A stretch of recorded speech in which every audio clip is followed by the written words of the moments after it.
السلام عليكم، نتمنى تكونوا بخير وعلى خير وبتمام صحة والعافية وانتم كتشاهدوا هذا الفيديو هذا على قناتي وقناتكم يوميات نسيمة. اول شيء غادي نقول لكم رمضان كريم.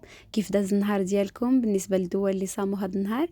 نتمنى يكون كل شيء فات مزيان ويكون هذا الشهر المبارك علينا بالخير والمسرات ان شاء الله يا رب، وكذلك مغفرة الذنوب. إن شاء الله اليوم غادي نشارك معكم السفرة الأولى اللي جهزتها في اليوم الأول من الشهر المبارك ديال رمضان.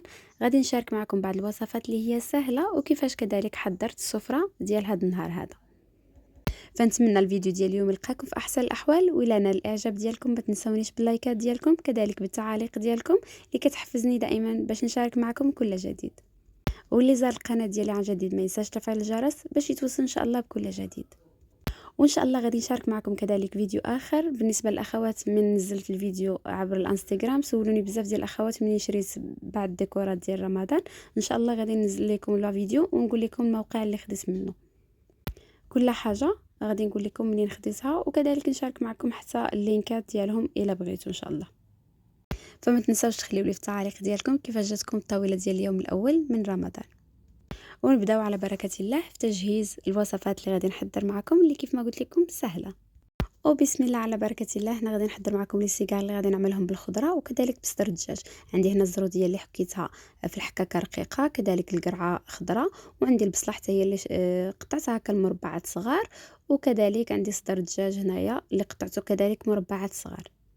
بالنسبه لهنايا خديت واحد المقلاة اللي وضعت فيها هاد الخضره اللي ذكرت معكم في الاول. غادي نضيف عليها هنايا زيت زيتون مخلط مع زيت نباتيه، كذلك شويه ديال الملحه، شويه ديال الابزار، شويه ديال البابريكا.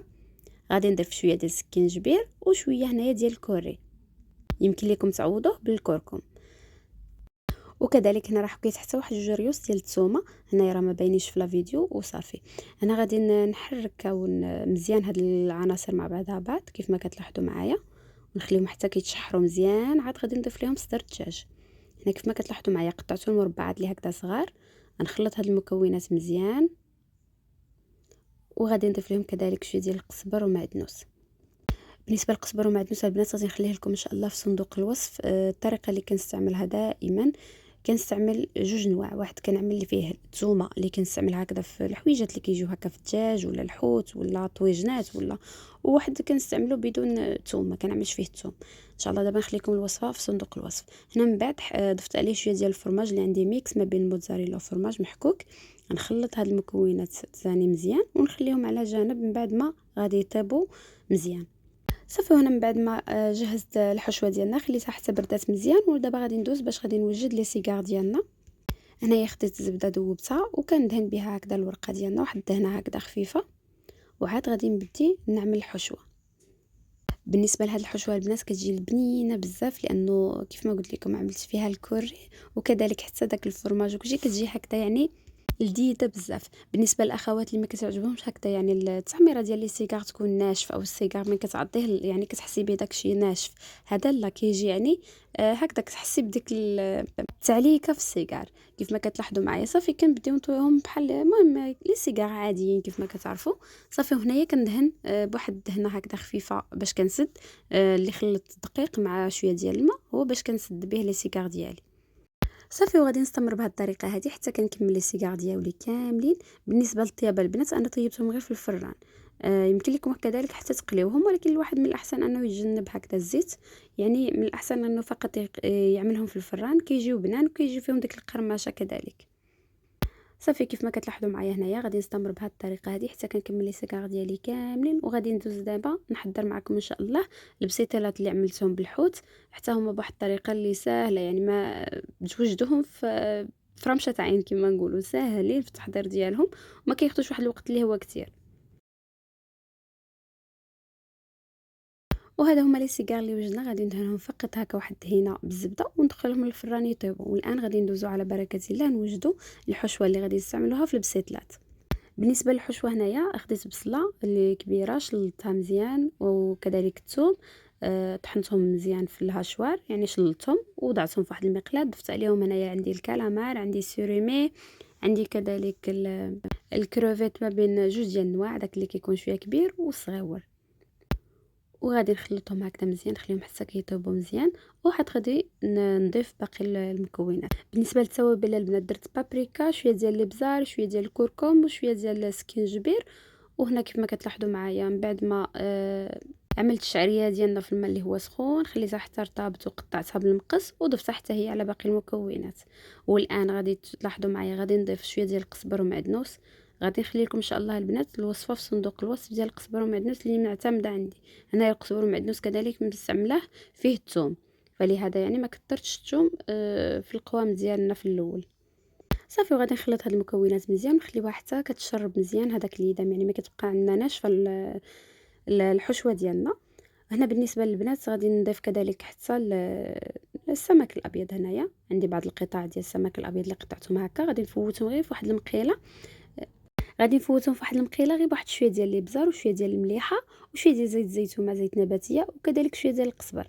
هنا بغيت نوريكم الحريره راني دورتها صافي، غادي نطفي عليها قريب. والان هذه هي الحشوه ديالنا اللي وجدنا باش غادي نعملوا البسيطيلات ديالنا. فخليكم معايا باش تشوفوا الطريقه. غادي نعملهم على شكل وريضه من الفوق. كيف ما كتلاحظوا معايا هنايا كنبدي ندهن الورقه ديالنا مزيان. هنايا خديت غير داك الليدام اللي صفيته هكذا من بعد ما صفيت الحشوه ديالنا، شويه ديال الليدام زدت ليه شويه ديال زيت الزيتون مع شويه ديال الزبده مذوبه، وهو اللي بقيت كندهن به الورقه ديالنا. صافي وهنا غادي نبدي نضيف الحشوه ديالنا. كيف ما كتلاحظوا يمكن لكم تعملوا واحد السيركل هكذا اللي يكون دائري باش تسهل عليكم باش يجيو هكذا البسيطيلات قد او غير هكذا واحد الغرفيه هكا اللي تكون هكذا صغيره، ولا يعني عينكم ميزانكم، المهم كيبقى لكم اختيار. وصافي هنا كيف ما كتلاحظوا معايا بعد ما ضفت الحشوه كنضيف كذلك شويه من الحوت الابيض هكذا الفوق باش يبقى باين عندنا في العضه ديال البسطيله. وكنضيف هنايا شويه ديال الفرماج. وصافي غادي نسد البسيطيله ديالنا كيف ما قلت لكم غادي نشكلها على شكل وريضه. هنا كنحاول ندهن دوك الجوانب مزيان باش هكذا تجي شاربه ليدان وما يبقاوش عندنا هكذايا يعني يجيونا ساهلين في التشكيله ديال البسطيله ديالنا. كيف ما كتلاحظوا معايا هنايا في لا فيديو كنحاول هكذا نلويهم مزيان.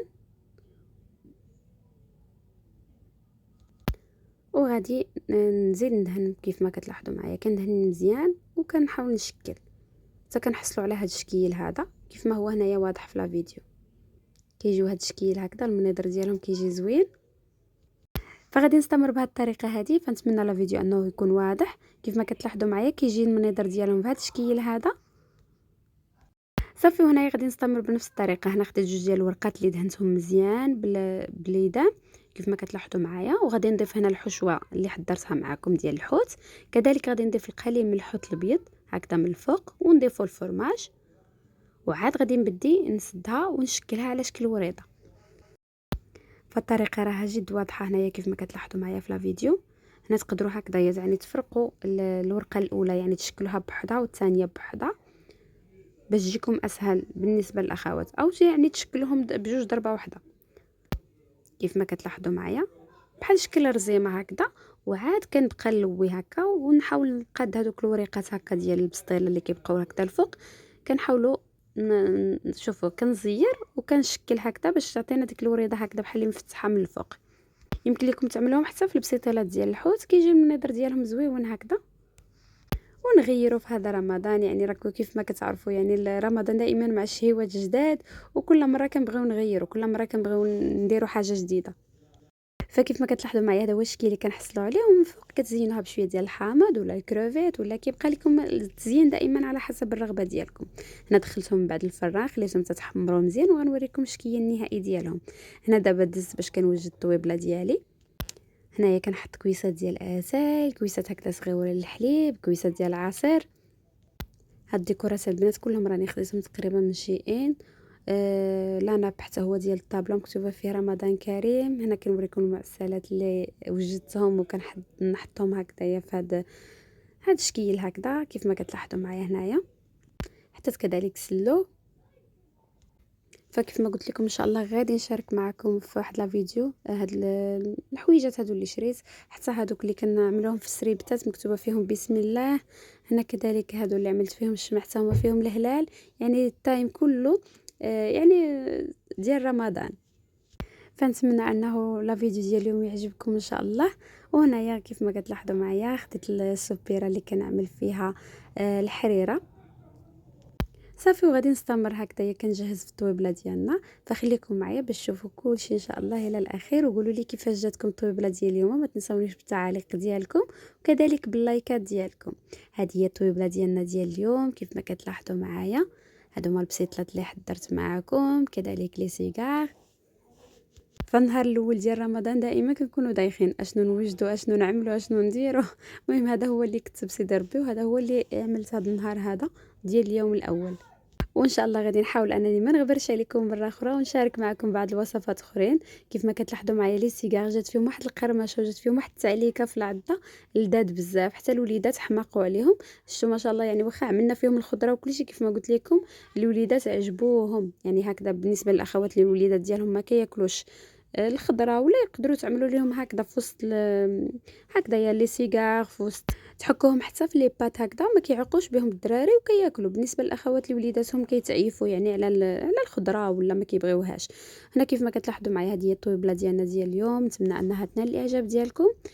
كيف ما كتلاحظوا معايا هنايا هادو هما لي سيجار اللي حضرت معكم. كيف ما قلت لكم جات فيهم واحد التعليكه لذيذه بزاف وجاو مقير مشين. وكذلك حتى هادو راهم معمولين بالكفته، ان شاء الله دابا نشاركهم معكم. وهنايا عندي البسيطلات اللي حضرتهم حتى هما معكم، زينتهم هكذايا بواحد الكروفيطه وواحد الحامضه هكا، نصف ديال الحامضه. فكان هذا هو الفيديو ديال اليوم، نتمنى انه ينال الاعجاب ديالكم. ما تنساونيش بالتعليق ديالكم كذلك باللايكات ديالكم، اللي زار القناه ديالي عن جديد ما ينساش تفعيل الجرس باش يتوصل ان شاء الله بكل جديد. خليت لكم الراحه في فيديو اخر ان شاء الله، ودمتم في رعايه الله وحفظه، ومع السلامه.